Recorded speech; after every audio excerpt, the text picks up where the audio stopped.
Benarkah Anwar larikan gas bacok ke Songkla? Ahli Parlimen Pengkalan Cepa Datuk Ahmad Marzuq Syari mendakwa bahawa Perdana Menteri Datuk Seri Anwar Ibrahim melarikan pendaratan gas dari kawasan pembangunan bersama Malaysia Thailand JDA ke Songkla, Thailand hampir 30 tahun lalu.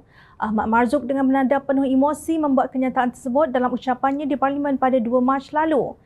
Kalau kata nak mengangkat martabat Melayu, Melayu mana ada di Songkla, Thailand? Kalau kata nak menghapuskan miskin tegar, menoktahkan miskin tegar, maka sepatutnya minyak itu didaratkan di Pantai Bacok di negeri Kelantan. Kerana ia boleh memacu industri hiliran, jajaran jalan dan kedai-kedai tanah, value-nya akan meningkat apabila adanya pendaratan gas dan petroleum di situ. Tetapi semuanya ini kerana tangan Yang Berhormat Tambun sebagai Menteri Kewangan pada waktu itu didaratkan di Thailand. Dan hasil daripada 5% daripada JDA ini berjumlah 3 bilion setahun. 1 sen pun tidak diberikan peruntukannya sebagaimana perjanjian yang ada pada 1975. Katanya, telah lebih sebulan tiada apa-apa respon daripada pemimpin Pakatan Harapan. Mungkin masing-masing tiada maklumat mengenainya kerana sudah terlalu lama. Namun cerita yang separuh masa walaupun asalnya dicanai di Parlimen takkan terlepas begitu saja. Baru-baru ini Malaysia kini menerbitkan kenyataan seorang jurutera berpengalaman dalam bidang petroleum, Datuk Rahim Kamil Sulaiman, yang menolak kenyataan Ahmad Marzuq itu.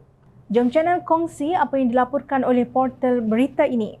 Menurut portal berita tersebut, Rahim Kamil berkata sebagai Menteri Kewangan pada 9 Mei 1996, Anwar menyaksikan majlis menandatangani Memorandum Persefahaman MOU antara Koperasi Usaha Bersatu Malaysia Berhad KUB dan Perbadanan Kemajuan Iktisad Negeri Kelantan PKINK bagi pembangunan industri petrokimia di Pantai Senok Bacok, Kelantan.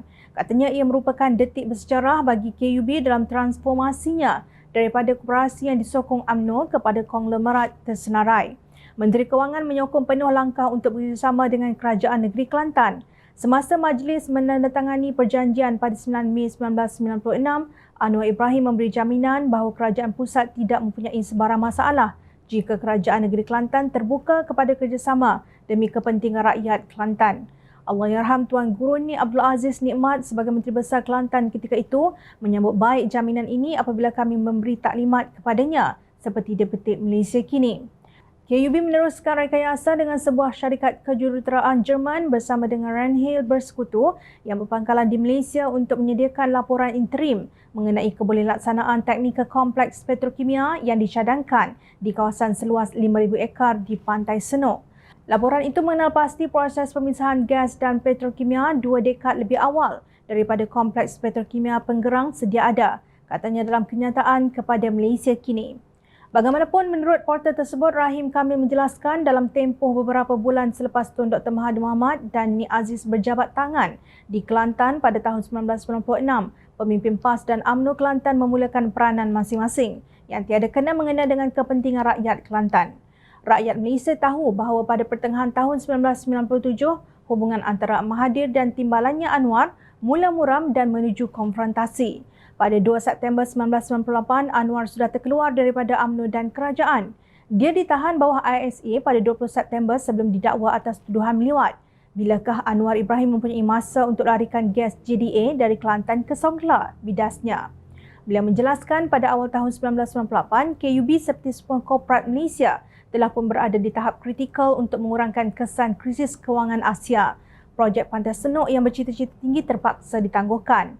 Petroleum bukan portfolio Anwar. Dalam semua kebarangkalian, pihak berkuasa bersama Malaysia Thailand MTGA memutuskan mengenai pendaratan di Songkla sekitar akhir 1999 atau awal 2000.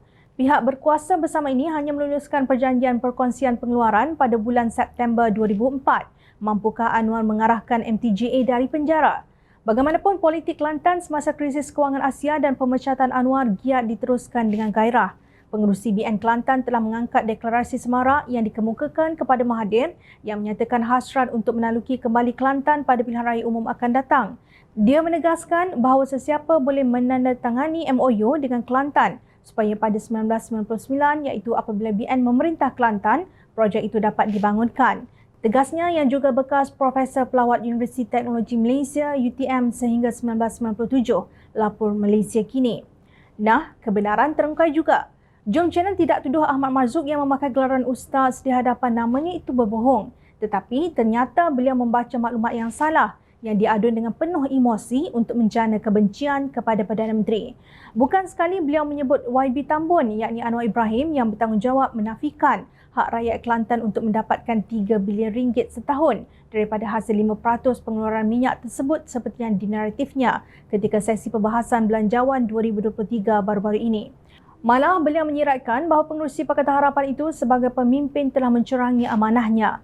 Untuk itu, Jom Channel kembalikan hadis Rasulullah sallallahu alaihi wasallam yang ustaz petik di parlimen kepada ustaz supaya dihadam.